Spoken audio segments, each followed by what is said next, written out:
Kararating ko lang kahapon ng tanghali galing sa Maynila dahil sa may mga ginawa ako doon. Dapat sana manatili ako sa Maynila pa upang hintayin ang mga kaguluhan magaganap doon. 7 araw ako nagtrabaho, ang ipinagtrabaho ko. At ito yung kailangan pabagsakin ko ang reyna ng patutot.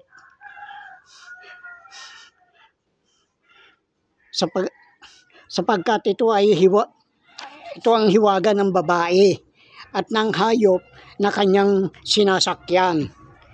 May 7 ulo at 10 sungay. Ang 7 ulo na ito ay makikita natin doon sa Kawikaan 6:16 hanggang 19 na nagsasabi, darating na bigla ang kanyang kasakunaan. Sa kabiglaanan ay mababasag siya at walang kagamutan. Ngayon, nalalahanin ko kasi ang nito, linarawan ito sa maring bansa o di kaya tao. Kaya yung sinasabi ni Mangkal na yung 666 ay bansa, ulol, wala kang alam sa mga bagay na espiritual. Kaya wag mong gagaguhin ng Akala mo, iliniligtas mo lang si Marcos Akala mo hindi ko alam dahil puro mahardik ang nasa bukang bibig mo. May 6 na bagay ng pinagtiyanin ng Panginoon. Oo, 7 sa mga kasuklam-suklam sa Kanya. Ito ang 7. Mga paladong mata, sinungaling na dila, at mga kamay na nagbububo ng walang salang dugo. Puso na kumakatha ng mga masamang akala. Mga paa na matulin sa pagtakbo ng kasamaan. Sinungaling na saksi na nagsasalita ng kabulaanan at naghahasik ng pagtatalo sa gitna ng magkakapatid. Iyon na ang sabi ko, yung mga Kawikaan 6:14 hanggang 19.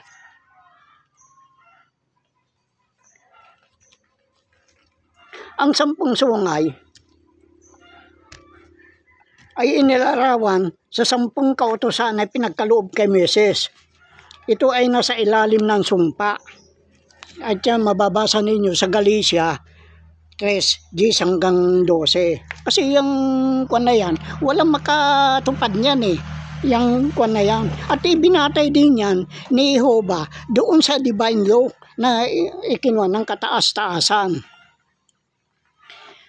Kaya ang pananampalataya ay hindi kautusan yan Kaya kung ikaw may pananampalataya ka na, hindi mo na kailangan ng tagaturo Bakit pa kailangan ng tagaturo?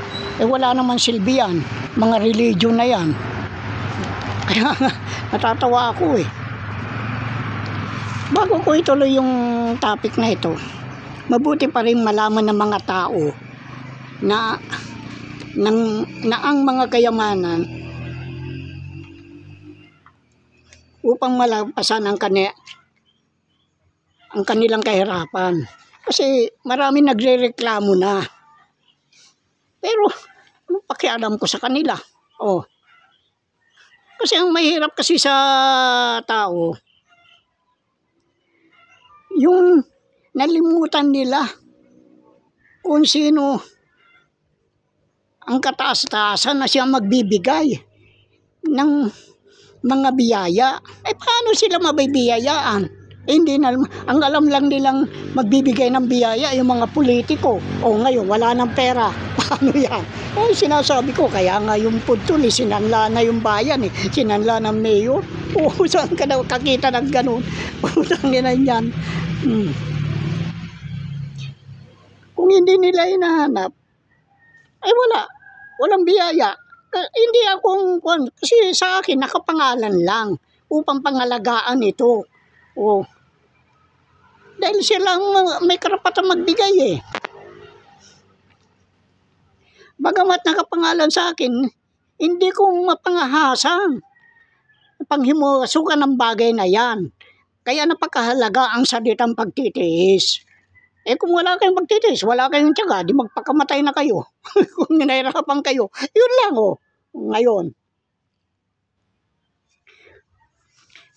O ituloy na natin yung ko. Ang sinasabi ng Supreme Court ay unconstitutional ang impeachment complaint kay Sara. At may kaugnayan kaya ito sa 7 ulo at 10 sungay. Sa akin, hindi nalalayo eh. Talagang, kung may kaugnayan, di yan rin na patutot si Sara. O ilan na ba naging kabit mo, Sara? Nasiyahan ka na ba doon sa PBA player? Na ay binili mo pa ng resort na sinasabi at gasolinahan? Saan galing yung pinambili mo? Sa confidential fund? Pagkatapos sasabihin ng Supreme Court, ang constitutional, ay bugok itong pangaputang ng hukluwan na ito, mga matatanda na ito eh. Mga siraulo ito eh. Ang kikitid ng utak. Alam ko ang pakay nyo. Kasabwat kayo. Baka, malalaman ninyo. Oo nga, may separation of power ang bawat sangay ng gobyerno natin. Yung executive, yung legislative, at saka yung judiciary. Bagamat ang judiciary, parang mas malakas ang kanyang kapangyarihan dahil pwede niya pakialaman. Dahil yung mga batas na ginagawa ng mga legislative sa Senado ay dadaan sa kanila. At yung executive order ng dadaan din sa kanila. Pero ano nangyayari? Dungaan dyan. Isipin mo merong naayon sa batas natin na bawal ang executive, ang political dynasty. Pero bakit anong kinuha ninyo? Wala kayong ginawa. Hindi ba mga inutil kayo, mga siraulo kayong mga maestrado ng Supreme Court? May reklamo kayo? Reklamo nyo ako. Sige, hinahamon ko kayo. Putang ina nyo, akala nyo hindi ko alam ang mga lihim na gawain nyo. Putang ina nyo mga maestrado. Kaya nagkakababoy-baboy ang batas dito dahil din sa inyo. Kaya tumatagal ang mga hustisya dito sa dahil din sa inyo. Pag mahirap ang tao, madali ninyong gawa ng ipakulong. Pero pag mayaman, wala kayong magawa. Mga putang ina nyo. Hayop kayo. Tang ina nyo. Akala nyo natatakot ako sa inyo.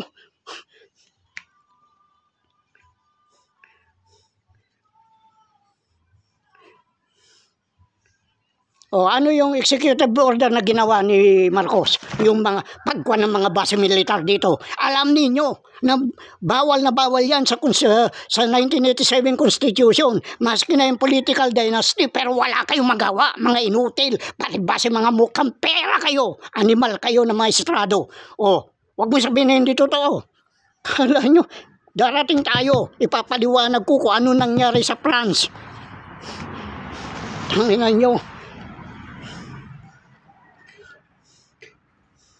Noon pa man, binabanggit ko na yung constitutional crisis na yan sa ating gobyerno. Sino naniwala sa isang katulad ko na may maliit na boses? Tatawanan lang ninyo ako. Ngayon, naguguluhan na kayo.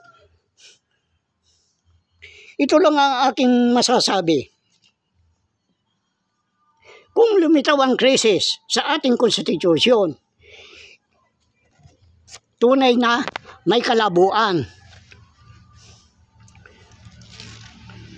Kaya magkakaroon ito ng pagtatalo-talo sa pagitan ng sangay ng gobyerno at kasalukuyang. Ito nga ang legislative at judiciary. Nagtatalo na sila dahil doon sa impeachment ni Sara. Bakit pinagkakaguluhan ninyo yan? Napatunayan na yung saan dinala ni Sara yung confidential fund. Bakit? Pera ba ninyo yan? Kayong mga Supreme Court, pera ninyo yan? Ulol, baka hindi kayo nagbabayad ng bis. Tangina nyo. Animal kayo. Hindi ninyo alam kung saan nanggagaling ang pondo ng gobyerno? Mga tanga-tanga kayo. Tangina nyo. Sabihin ko sa inyo, palibasa magkakasabwat kayo. Putang ina, sa pagbebenta ng bayan. Binenta na ni Duterte, wala kayong nagawa, hindi kayo nagreklamo. Saan ang kwan nyo? Pagmamalaki nyo sa akin. Hindi kayo kumibo? Oh. Mga duwag, palibasay, natapalang kayo ng pera sa mata at saka sa bibig. Oh. Yan ang totoo niyan. Putang ina. Kala nyo siguro, hindi ko alam yung mga gawain ninyong ganyan.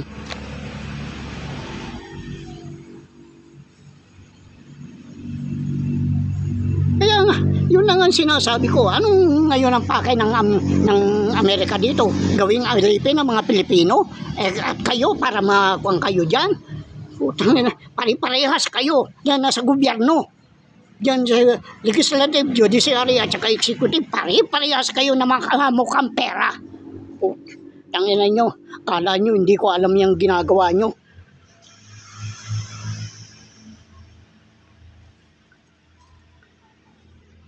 Ano nga ba ang kahulugan ng constitutional crisis?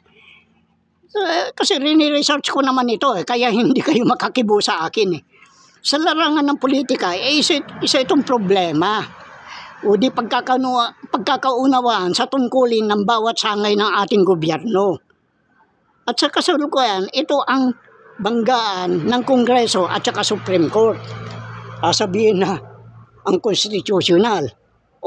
Di hayaan mo na yan. Kung talagang wala siyang kasalanan, walang magagawa. Ang Kongreso, kung wala talaga siyang kasalanan, may pinagtatakpan kayo, mga putang ina yung maestrado kayo. Yan ang totoo niyan. Gaya ng krisis na ay lumitaw dahil sa kabiguan, lutasin ang problema sa pagitan ng dalawang sangay ng gobyerno at may mabigat na dahilan. Kaya ewan ko kung ano mangyayari sa bayan. Akala ninyo, porque bahala kayo sa buhay nyo ngayon.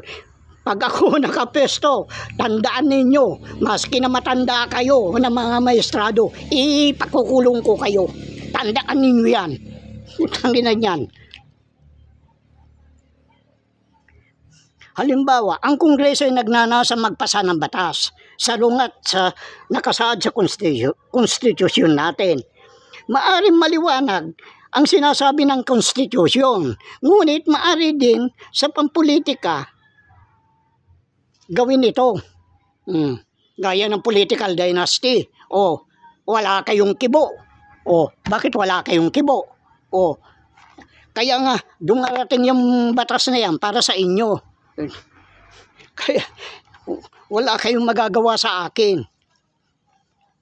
Sa pangyayaring ito, maaring magkamali o mabigo upang makasunod na anuman nakasaad sa konstitusyon natin. Nang ibig sabihin ay mababaw ang paliwanag ukol sa nasabing batas. Sadyang ginawa ninyo yung batas na yan upang magkalusot-lusot kayo. Pero sa akin hindi kayo lulusot. Tandaan ninyo yan. Ginugulo kaya nila ito upang mapalitan ng 1987 Constitution. Yan ang talagang pakay ninyo.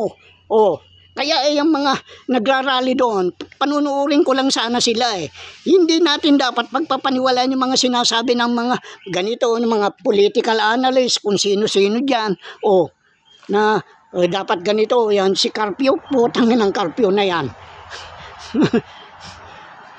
Wala akong paniwala dyan. Kung wari magkalaban yan upang maging federalismo. Pag federalismo, kanila na lahat.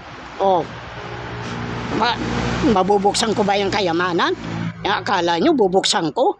May magagawa kayo kung ayaw ko? Bubuksan ko kaya yung deuterium? Kung ayaw ko?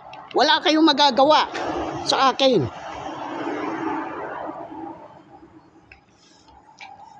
Tiyak na isa lamang itong paraan upang tuluyan tayo maging alipin ng mga dayuhan.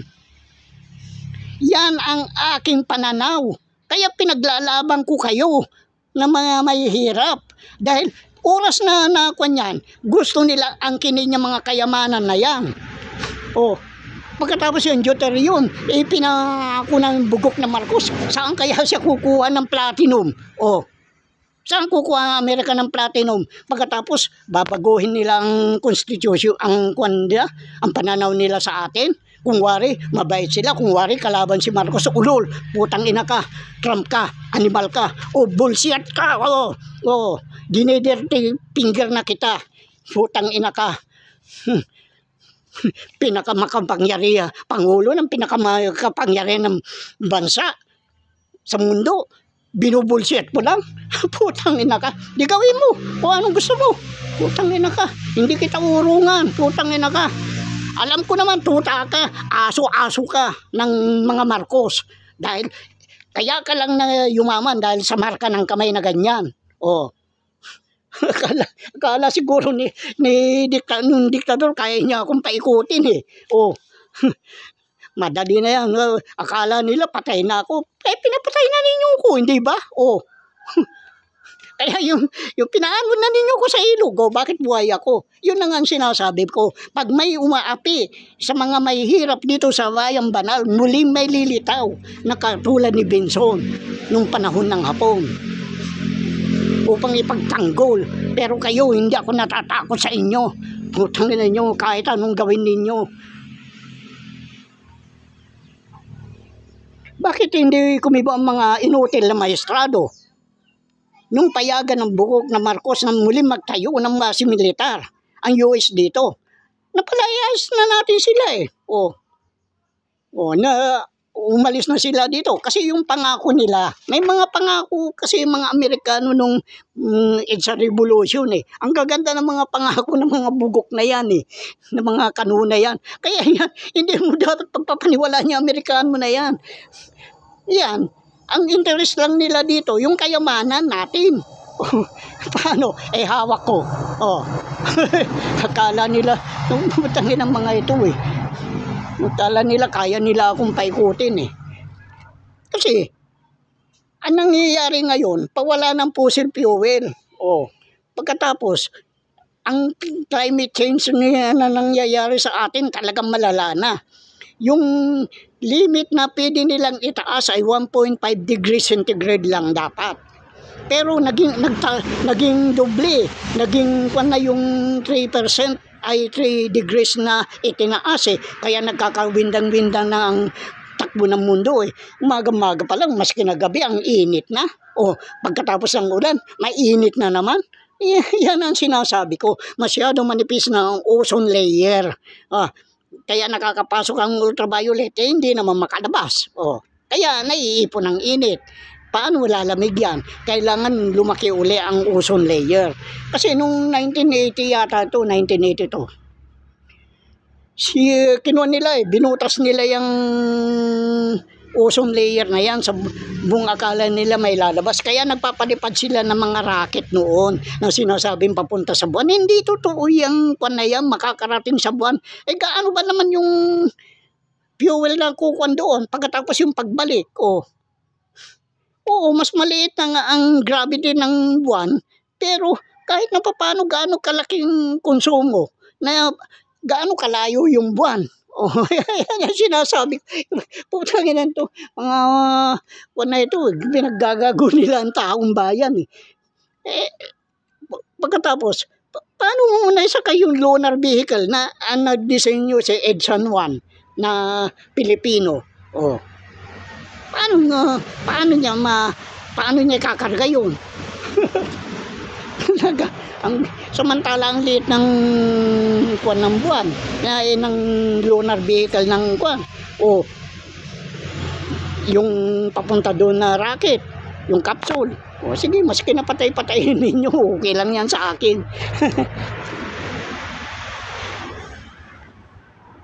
Kaya, yan bugok na yan na Marcos eh. Kasi kasabwat yan eh. Kasabwat yan. Ang mga Marcos hindi pwede, hindi kasabwat yan. Kasabwat yan ang Duterte, kasabwat na yan China, tsaka kwan. Mga ibang bansa hindi kumikibo. Bakit wala silang kibo? Kasi natatakot silang guluhin ng Amerika tsaka China. Yan ang sinasabi ko. Pagkatapos kukunin yan. Pag ginulo, kawawa yung bansa na yun, kaya sila nananahimik. Pero napahiya si Trump. Nung tanungin siya ng president ni Macron, yung presidente ng tungkol sa Gisara. Hindi namang group of 7 yun eh. Nagpunta yung mga na yan doon sa Hague. Hindi binabalita yan dito. Mga bayaran niya media na yan eh. Pag wala mo yan. Nagpunta sila sa Hague para hanapin ako. Dahil sinabi ko kung sino man bansa ang tatanggap sa interim release ni Duterte. Ay walang biyaya. Hindi mababahagian na ng divine will for humanity. Kaya nung nagpunta siya, napahiya siya. Anong ginawa sa'yo, Trump? Putang ina ka, kawawa ka, naging tanga-tanga ka doon. Putang ina ka, presidente ng Amerika, naging tanga-tanga. Hindi lumayas ka, nahiya ka, hindi ka na nagpaalam, basta umalis ka na lang. Kala siguro itong mga media na ito, wala akong alam. Meron pang kwan dyan eh, yung ikukuhan ko pa uli yung mga trabaho ni Trump. May kwan dyan eh, yung Genius Act. Kailan kaya naging genius yung booking ina niyan? Putang ina niyan. Anong ko pa sinasabi, ang balak niya maging diktador. Meron siyang lihim na tagapayo na hawak ni Marcos. Alex Wag yata yun eh. Siya nagkukuhan ng mga gaya niya na mga tariff law na itinaas niya para kwan. Ngayon, akala ba ng Amerika hindi na mabubuhay ang mga ibang bansa pag wala siya? Putang ina niyan. Aabutin ngayon sumpa kayong dalawa ng China. Sabihin ko sa iyo yung totoo. Kaya nga yan ang tinarabaho ko. Para makuwang kayo. Dahil ba't sa natapalang kayo? Mga huklo bang maestrado ang inyong mata at bibig ng dolyar? Mga inutil na maestrado. Kasabwat kayo sa pagbebenta ng bayan. Banal. Mga salot kayo. Gaya ng ginawa ni Duterte na ibinenta tayo sa kupal na China. Wala kayong sinabi. Pagkatapos kaya pinagtatanggol ninyo si Sara dahil baka magkabulgaran. Tanginan yan. Akala nyo hindi ko alam yung kwan na yan. Kaya nagsasawalang kibo kayo nung ibenta tayo ni Duterte. Mga salot kayo talaga. Kaya todo tanggol ninyo kay Sara. Sadya yata makitid ang utak ninyo mga maestrado ng Supreme Court. Dahil sa katandaan ninyo, naging ulyanin na kayo. Ay nako. Hayop, mga hayop kayo. Magkakaroon lamang ng krisis kung may isa o ilang partido na magkaroon ng di pagkakaunang pampolitikal. Kaya mas pinili nilang labagin ang ating konstitusyon o di kaya maglaway ang mga hindi nakasulat sa ating konstitusyon. Kaya kung pinagtatalunan nito upang maglaway ang mga kagustuhan ng mga politiko. Sunod kayo ng sunod. Pagkatapos kung wari, tuloyan ko na yan. Pero para magkaroon ng kwan, pagkatapos yan ang idadahilan ninyo. Kailangan palitan ng konstitusyon natin. Kailangan maging federalismo. Upang sa ganun, magpatuloy ang yaman ng Amerika at maghihirap ang Pilipino. Yan ang talagang pakay ng mga Marcos dahil kasabwat ang mga Marcos dyan. Pati yung Meralco, ibibenta kay Pangilinan. Ano ba yung hawak ni Pangilinan na kumpanya? Mga Marcos din ang may-ari niyan. Kung wari lang yan, ibibenta. Putang ina nyo. At itong si Ramong Ang, kung ano-anong kinukuan niya, natutulong sa mga kwan. Ulol, putang ina ka. Dati kang empleyado. Pagkatapos, paano ka naging may-ari na? Gago. Kala mo, hindi ko alam yan.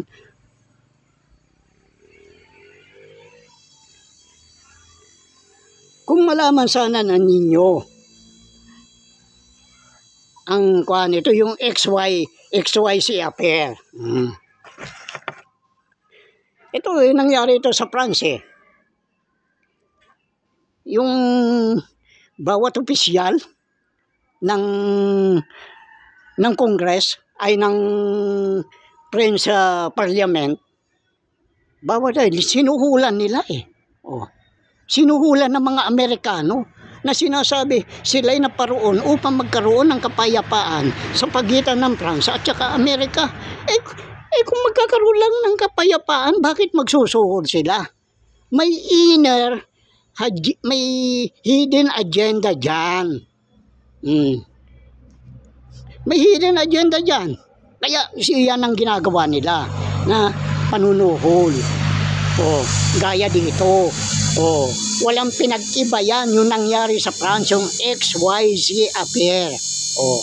Sinusuhulan nila lahat na nasa gobyerno natin, yung mga matataas ang katungkulan. Sinusuhulan ng Amerika, ng China, ng mga Marcos upang mapakasakan nila yung mga kayamanan na yan. May magagawa ba kayo sa akin? Sinasabi ko sa inyo.